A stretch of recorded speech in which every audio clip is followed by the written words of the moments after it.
Conversation. Alex in Chelmsford, let's be honest about this trust. She's giving out help the worst possible way to everyone and paying for it the worst possible way, the public rather than ultra-wealth companies. Meanwhile, Ashley in Beaconsfield says windfall tax would be exactly the wrong way to deal with it. When will the left understand? Nobody wants more taxes. There's a recession looming. More taxes is moronic for businesses. Businesses will leave if they are taxed more. Let's get behind this and stand with her on these caps. Well, let's put some of those points to Chief Secretary of the Treasury, Simon Clarke, who joins me a second time this week. I think I've spoken to you more than I have my children, so it's an absolute pleasure to welcome you back, Mr. Clarke. What can you tell us about the plans, and why would it appear that the administration in which you serve is against the idea of some form of increase in windfall tax? Good morning. Well, good morning, Nick, and thanks for the chance to explain a bit about this. Obviously, should begin by saying I can't comment on the details of what the government's going to announce today, but I can comment on why it is that we're taking action on the rising cost of energy, and that's because, as we know, Putin has been weaponising energy in an attempt to break the resolve of the West in terms of defending Ukraine, and the massive increases in the cost of gas that we've been seeing are driven by a conscious effort on his part to make the situation unbearable.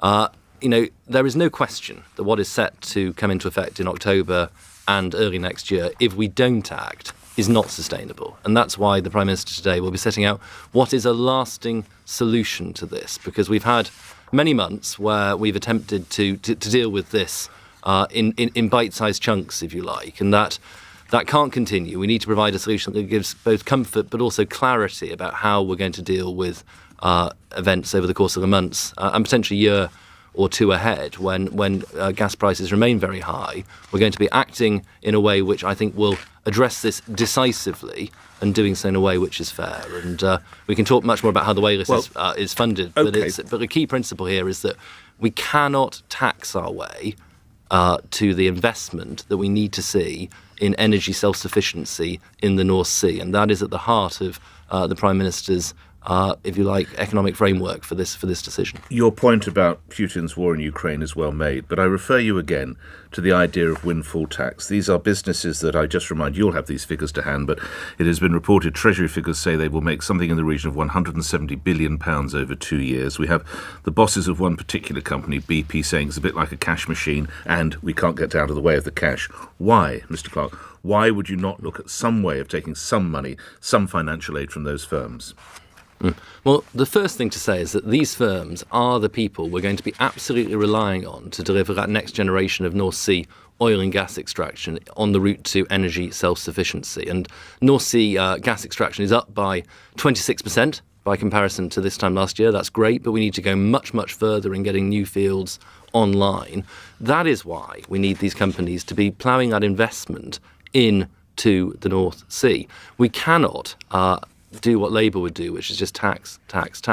It's worth remembering, by way of context, that if you're an oil and gas extractor, you already pay more than double the main rate of corporation tax. You pay 40p in the pound compared to 19p for ordinary companies. In addition to that, we've already imposed a windfall tax with a clear incentive through the allowances to get more investment into the North Sea. So there's a windfall tax already on top of a higher underlying rate of tax. It's not as though these companies aren't paying their fair share. And if they're making large profits, then they're also going to be paying huge sums of tax into the exchequer already. That's obviously how the tax system works. All right, I'm apologies, I misspoke. Of course, since we last spoke, you've been promoted. Congratulations. You are now Levelling Up Housing and Communities Secretary, so congratulations on that. I hope you weren't too unnerved by Peter Bottomley's question about housing, which, of course, if you were the person last time we asked that, the person lasted 15 minutes, I recall, Mr. Clarke.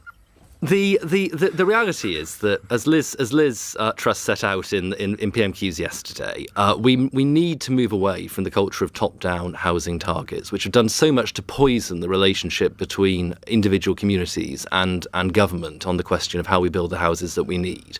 We absolutely need, as a country, to build more homes. There can be no question about that. The very high house prices that we see, not just in London and the South East, but in many major cities, are totally unfair, and they're shutting a generation of young people out of the chance to own their own home in a way which, frankly, is a national scandal that needs to be addressed.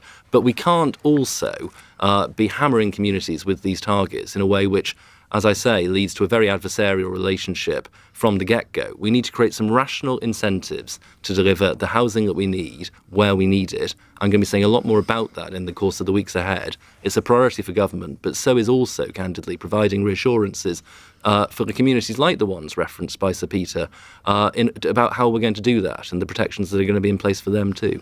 Can we come back to energy provision? When do you imagine the first fracking wells will be drilled? Secretary of State.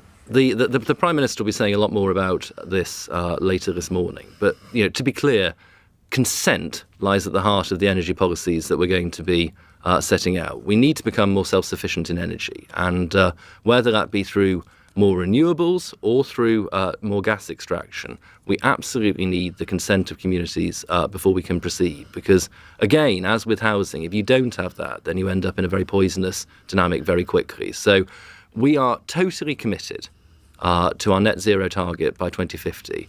How we use gas as a transition fuel to get there has obviously never been more important because of what Putin's doing. The PM will be addressing that in her statement. Although, of course, the manifesto said there would not be fracking. Fracking would be banned. So that's a pledge broken, isn't it? Well, let's see what the Prime Minister says at 11. But, when we were drawing up that manifesto... Well, your colleague, Mr Rees-Mogg, is rather keen on fracking, isn't he? Well, Jacob has always been a very powerful advocate for more gas extraction, but it is absolutely the case that he's also committed to our net zero commitment by 2050, as we all are. That sits at the heart of government action in this space.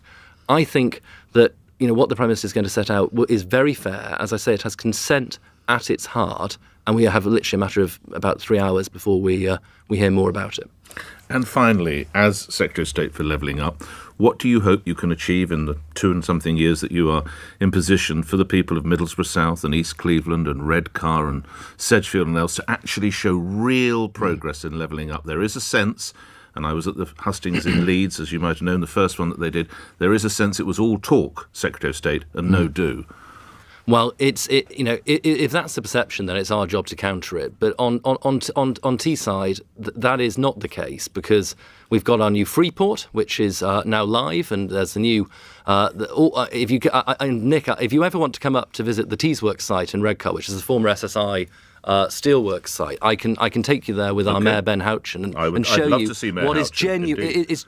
It's genuinely transformational what's going on there. Thousands of jobs being created. The largest regeneration site in the whole of Europe. It's bigger than Gibraltar. And that is the kind of project we need to see so much more of across the whole of the country, because levelling up is something which is, there is both a moral and an economic imperative behind it. We need to make sure that the Manchesters, the Liverpools, the Leeds, and all the towns of the North and the Midlands are pulling their weight and offering good opportunities to their citizens, because that's why people in places like mine put their trust in Boris Johnson's Conservatives. That's something Liz Truss is absolutely determined we will double down on. There's going to be some really exciting announcements in this space in the course of September. So without getting ahead of today's energy announcement, this government is hitting the ground running. OK, I look forward to facilitating that trip. I would enjoy that very much. And congratulations again on your promotion. Levelling Up Housing and Communities Secretary Simon Clarke appearing here on LBC. 2 to 8 is the time. Appropriate, let's go to South Shields. Mohammed, you want to talk energy prices. Our grandchildren will pay, but not BP, Shell and others. Is that right? Good morning. No, it's not right, Nick. Great show, by the way. I think these energy companies